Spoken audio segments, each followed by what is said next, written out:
Bonjour, je vais parler aujourd'hui d'un sujet où je vais pas me faire que des copains. C'est l'écologie politique et la social-démocratie. C'est-à-dire quelles sont les convergences et les divergences qu'il peut y avoir entre les deux.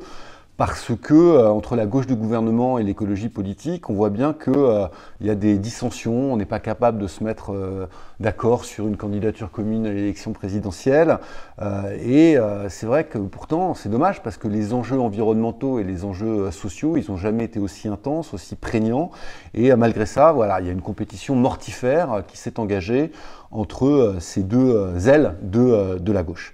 Alors, les questions qui se posent sont les suivantes. C'est est-ce que la question environnementale et écologique est devenue le nouveau paradigme de l'engagement politique, ou est-ce qu'au contraire, les questions sociales, les questions sur les inégalités restent les éléments les plus prégnants du débat public?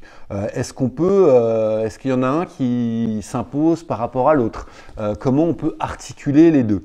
Alors cette vidéo, elle n'a pas vocation à convaincre des convaincus ou asséner des vérités.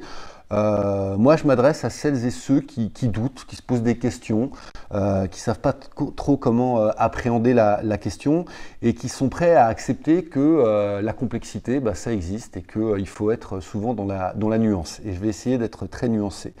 Et je précise tout de suite que je ne suis pas philosophe, je ne suis pas un politiste, je ne suis pas un expert. Vraiment, ce que je vais partager avec vous, c'est le fruit de mon expérience militante, de mes recherches, de ma réflexion. Du coup, ce sera forcément à la fois partiel et partial. La social-démocratie, son histoire, c'est quoi? C'est son objectif, d'abord, c'est l'émancipation de l'homme. Et pour y parvenir, la social-démocratie, son histoire, c'est celle d'instaurer un rapport de force entre le capital et le travail.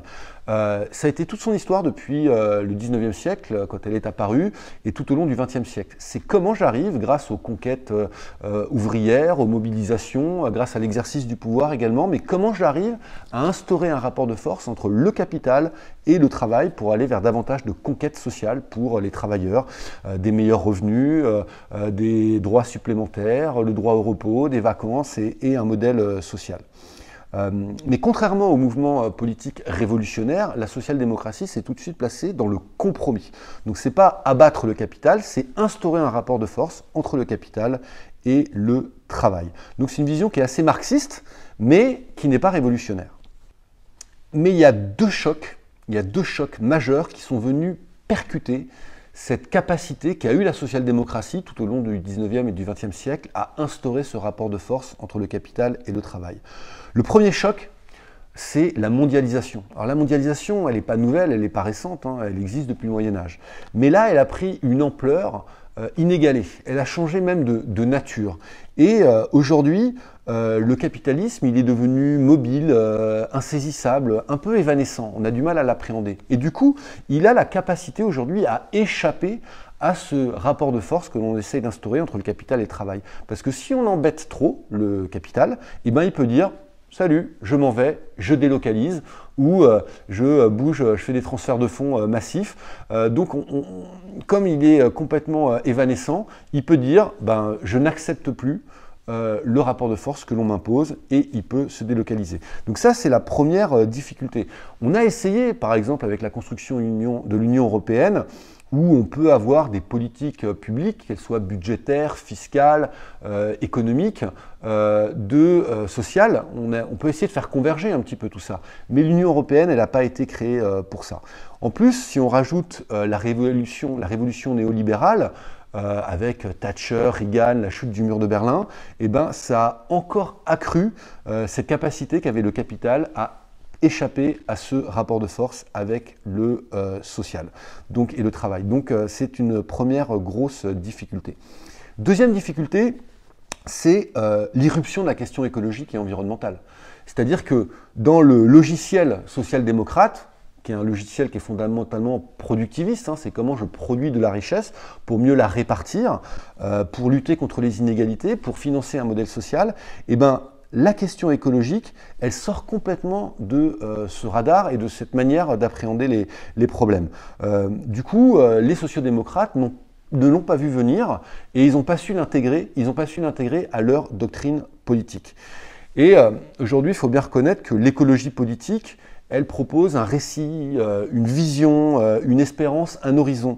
Et elle est beaucoup plus mobilisatrice que la vision social-démocrate qu'on a du mal à appréhender, qui est beaucoup plus dans le compromis, dans les accommodements, dans la résistance aux excès du libéralisme. Mais on n'est plus porteur, nous les sociodémocrates, d'un discours émancipateur de transformation sociale. Bref, on ne fait plus rêver. Alors comment, du coup, arriver à mobiliser ?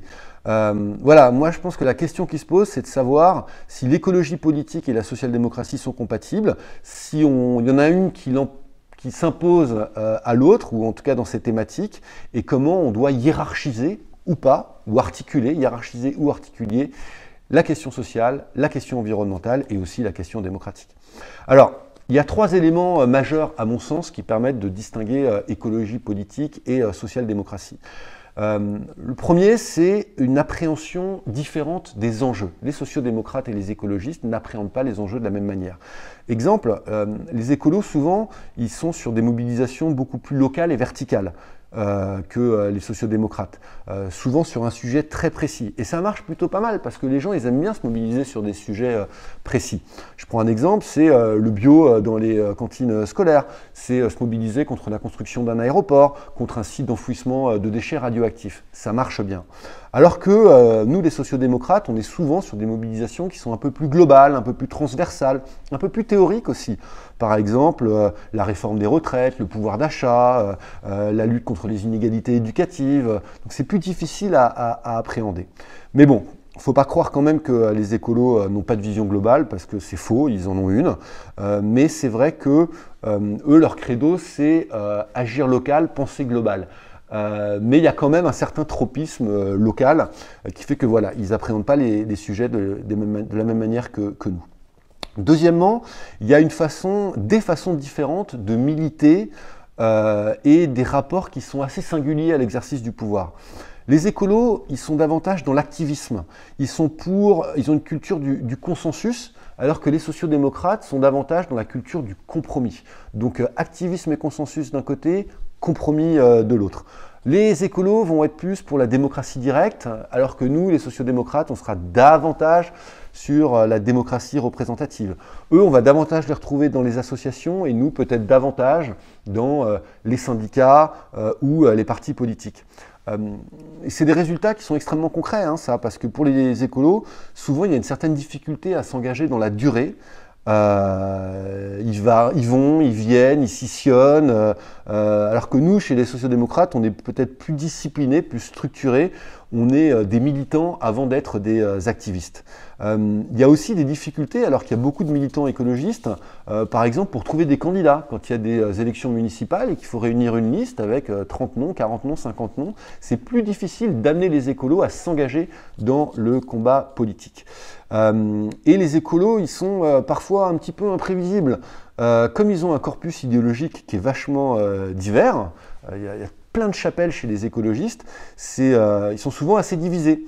Et c'est assez difficile de discuter avec eux et de se rassembler. Un coup, ils vont à gauche, un coup, ils vont à droite.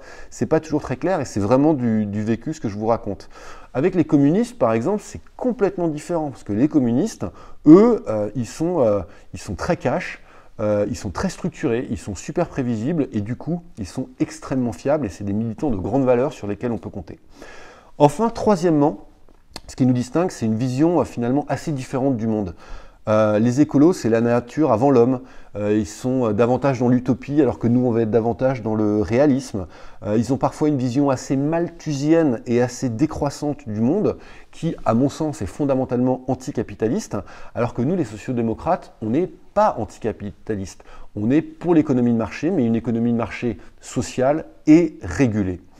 Après, il y a une certaine défiance face au progrès, je trouve, à la science, à l'innovation en règle générale, aux technologies et parfois même à la rationalité.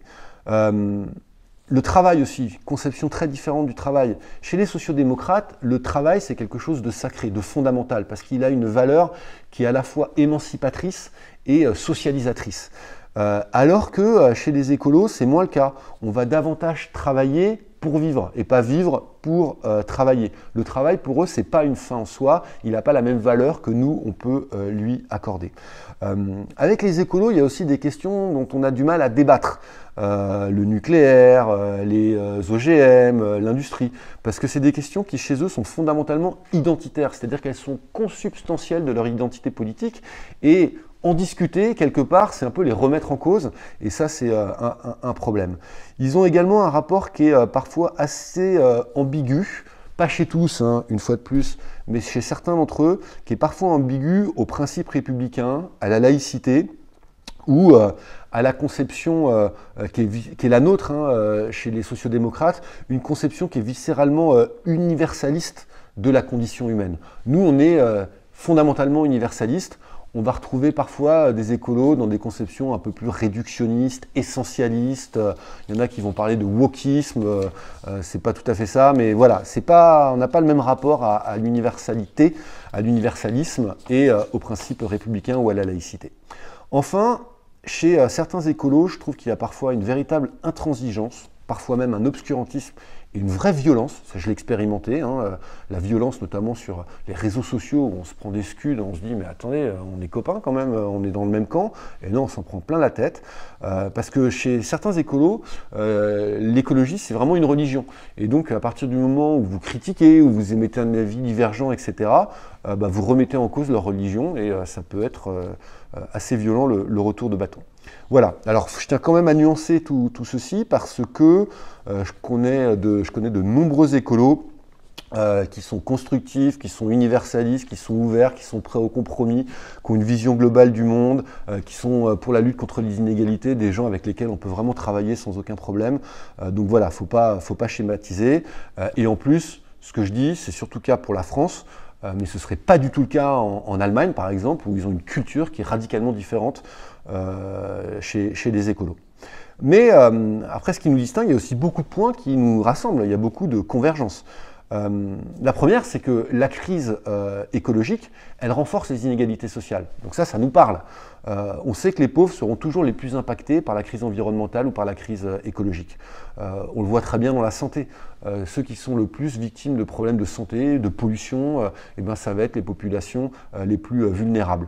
C'est pareil pour le prix des carburants, pareil pour les déplacements de population avec le réchauffement climatique, pour l'isolation thermique, etc.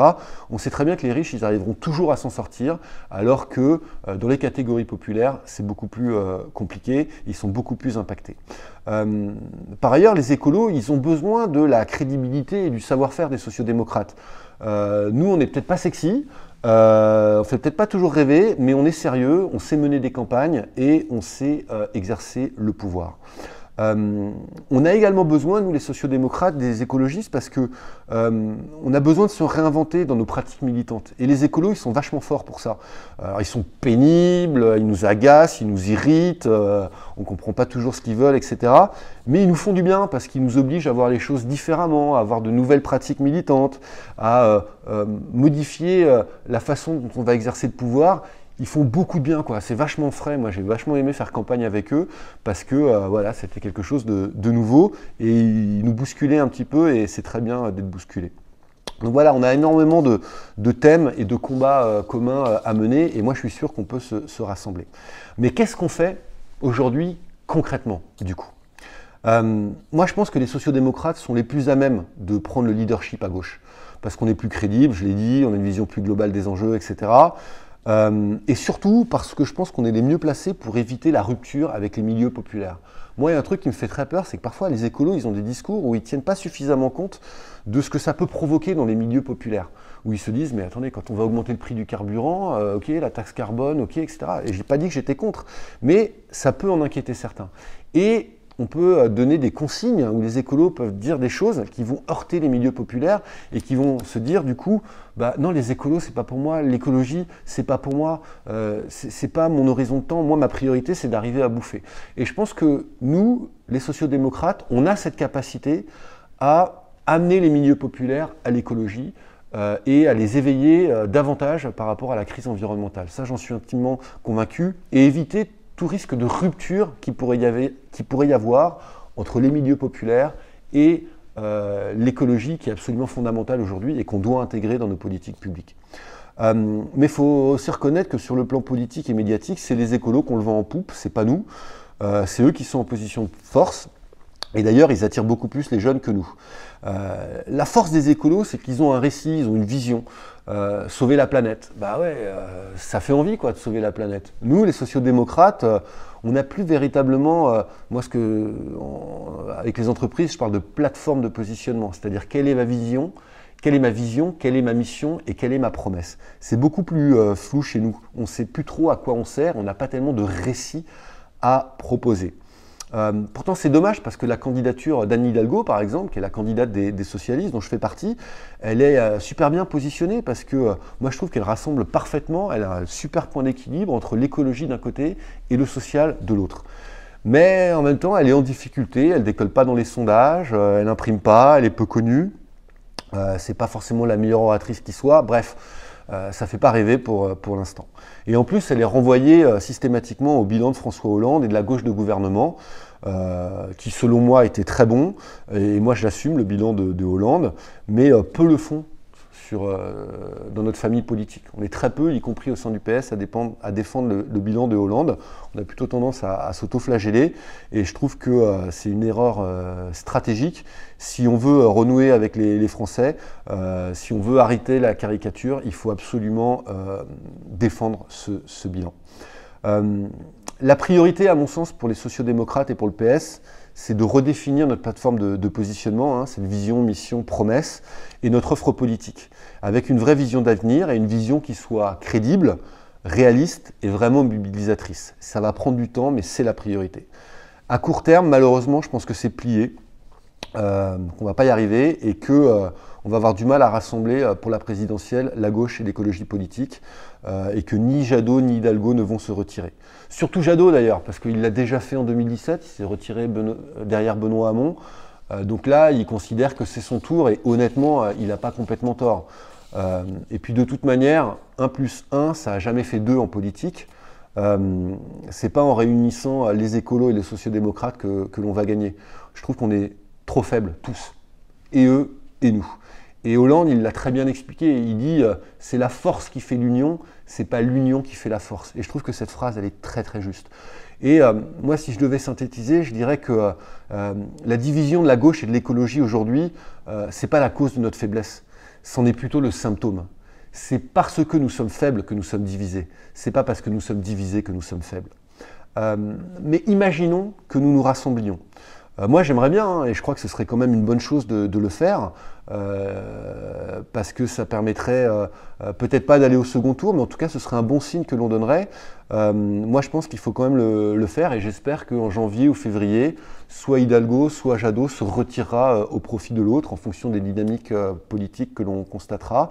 Et si jamais ça devait être Hidalgo, qui est ma candidate et pour laquelle je vais continuer à faire campagne quoi qu'il arrive jusqu'au bout, eh ben, je trouve qu'il n'y aurait rien de déshonorant à se retirer, il n'y aurait rien de honteux, parce qu'il ne faut pas oublier que vaut mieux se retirer au mois de janvier plutôt que de mener une candidature à l'élection présidentielle jusqu'à son terme et terminer à 5%. Parce que si Hidalgo, elle termine à 5%, ben elle sera encore plus affaiblie, et le PS également, ça pourrait être même la fin du PS, que si elle se retirait en février pour passer un deal avec les écolos. Voilà, mais moi, une fois de plus, je ferai campagne, je suis un bon soldat et je suis loyal et je ferai campagne pour Hidalgo jusqu'au bout.